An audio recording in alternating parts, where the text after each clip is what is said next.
Diamond KUT Media.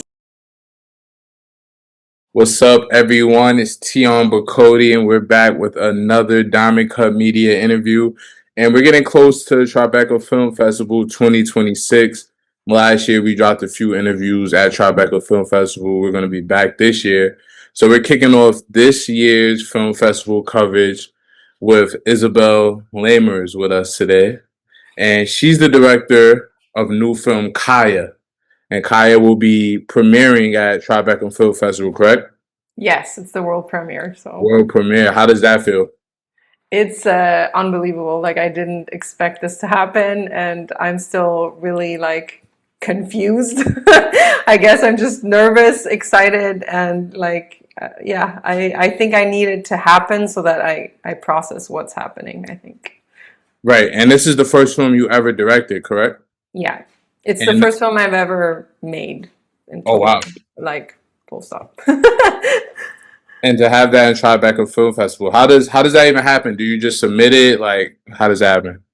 Yeah, you submit it. I did like contact the programmers and email, but you never know if that has anything to do with it. To be honest, they had like 9,000 submissions just for shorts this year, so it really like depends on if you hit a chord with someone, I think. And yeah, luckily we did that. Congrats to that. All right, so we're gonna get into some of the questions here. So before you were directing, you were acting, correct? That's And, correct. and when did you start acting? Like, how did you even get into that? Is this something you've been doing since like a little girl, or something you got into as you got older? I was acting as a kid, but I mostly did like school stuff, and my parents honestly weren't super supportive. So I studied law like the good daughter that I was. And then eventually, when I was able to like pay my own livelihood, I went and did it anyways. Because, I felt that it's not the life I wanted. And so I went back and did it. And then, yeah, during that time, I'm going into the next thing, but I'm sorry. But then I like realized that I wanted to tell other stories as well. So I started writing, and then it just went on. Okay, nice. So you always just had this love for acting. So how did you get into directing? Like, what made you want to direct a film? To be fully honest, I didn't want to initially. I did not know that I wanted that. I mean, I've had people tell me that I would be good at it, just like acting colleagues, from like feedback or input I had on set. And then I didn't really take that seriously because I really like that profession is an art in itself. So I was kind of like, whoa, I'm not going to touch it. But then we basically kind of ran out of options for my film, and the producer I worked with in the Philippines suggested that I just do it myself since I have the whole vision of everything. Like I shot listed, it was all there, so it was kind of a natural progression into just directing it.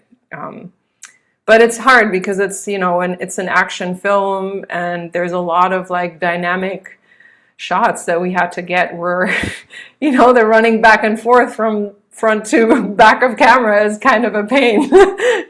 Yeah. Right. And I didn't get to see the film yet, but I got to saw Ooh. the screener or the preview for the film, and the fighting scenes they look legit. The fighting scenes look legit. Yeah, I can't wait to hear what you think when you see it. Yeah, I'm excited to see it. So question one, Kaya. I read this is a deeply personal film for you. Mhm. Um, why? Why is that? Growing up as a half Filipina and half German, it lets you be like stuck between two different worlds where neither of the sides really accept you fully as like part of their culture. So that was the origin of the story. I wanted to show that, like, because in the Philippines people are still very how do you say that in a nice way? It's like a post-colonial mindset. If you look white, it's great. That's what the mindset is, and it's so openly spoken about as if it weren't wrong. And so I feel like that's a very unique experience that you have when you grow up there and people treat it as, but I just complimented you. And at the same time, for me personally, it's like, but you also just separated me from everyone else. And I wanted to share that as an experience because I think a lot of people can relate to not being, accepted in their own culture. And yeah. Okay, nice. That's what's up. And like we spoke about a little bit earlier, this is your directorial debut. So, Yes. what surprised you the most about directing? Like, because you got to see it from both sides, being an actor and a director. What surprised you the most directing the film? I think what surprised me was that it is hard to direct actors. Like you really need to have a knack for it and understand how to read the person and how to give them what they need. And I think yeah, it was, I don't think I did the best job because I don't have the experience, but I just really saw like, oh, okay. Because when I'm the actor and I don't get the feedback that I need or I don't understand it, it's always like, come on, give me something.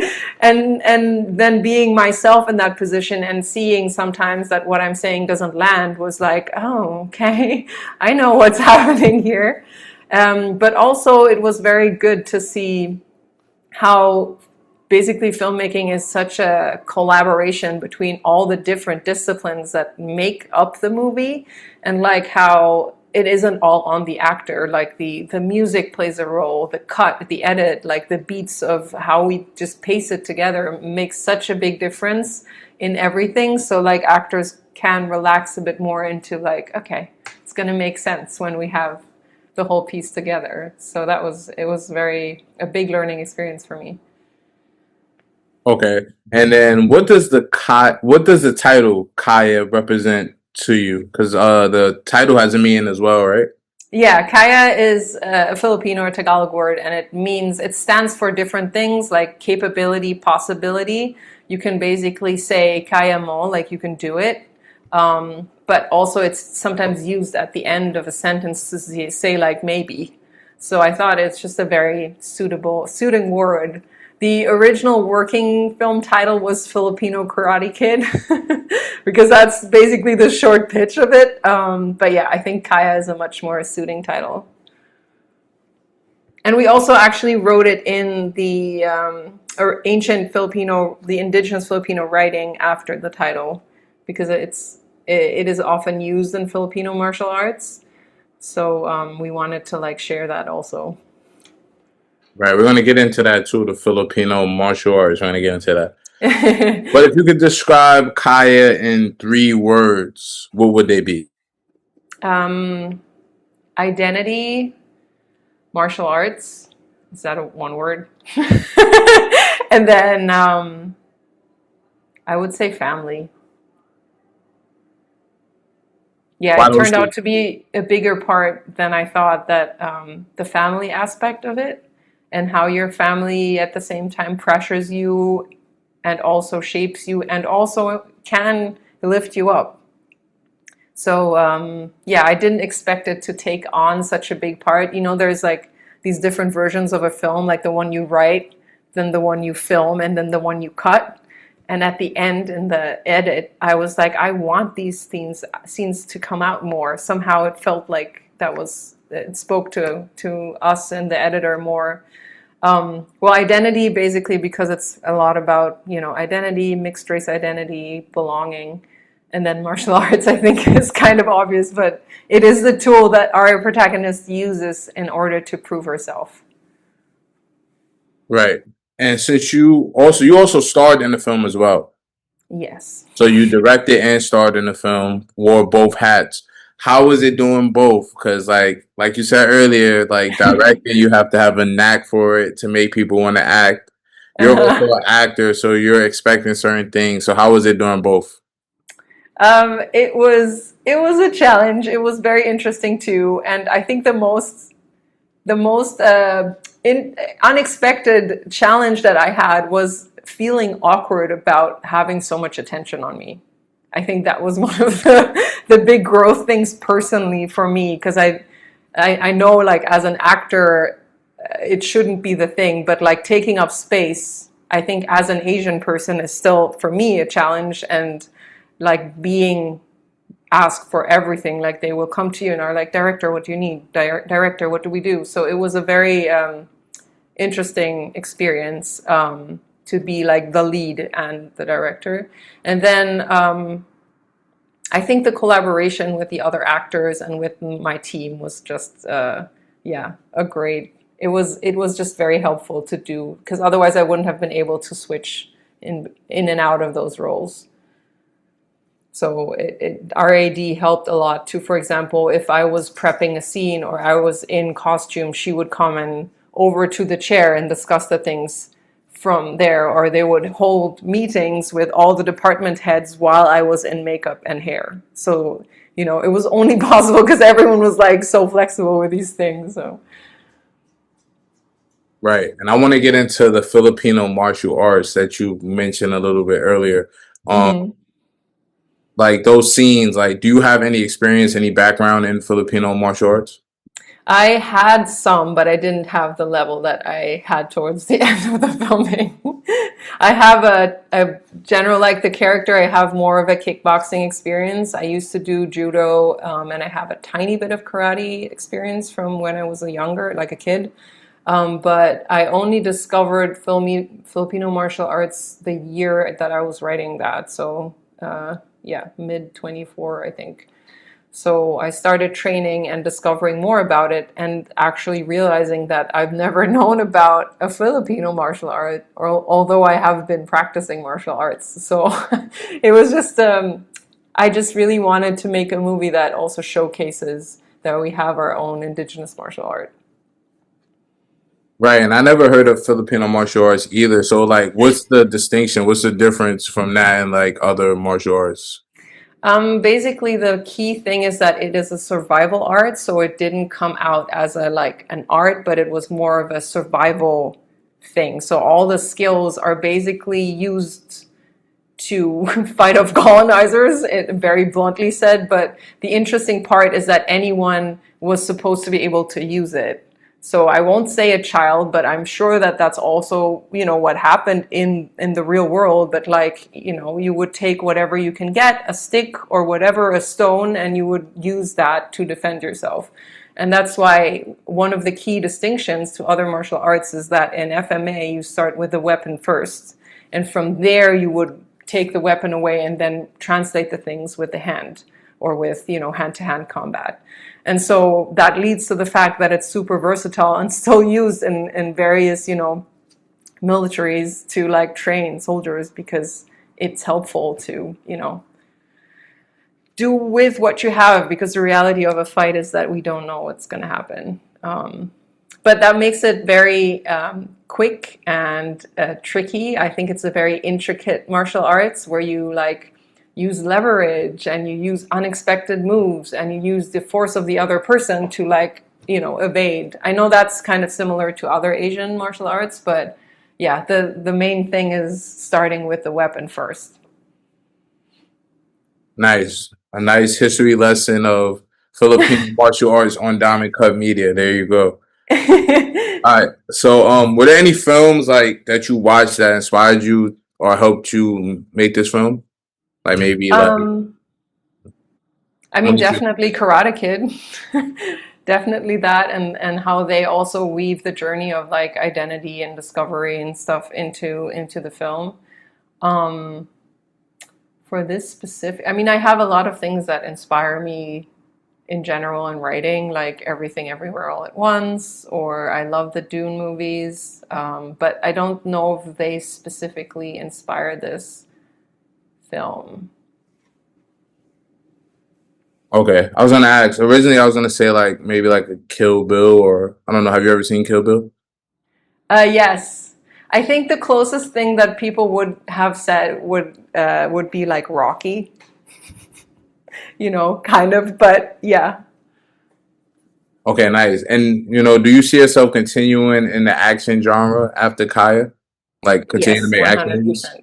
Yeah, I specifically wanted to make like a women-led action movie because I feel like women still aren't represented enough in action.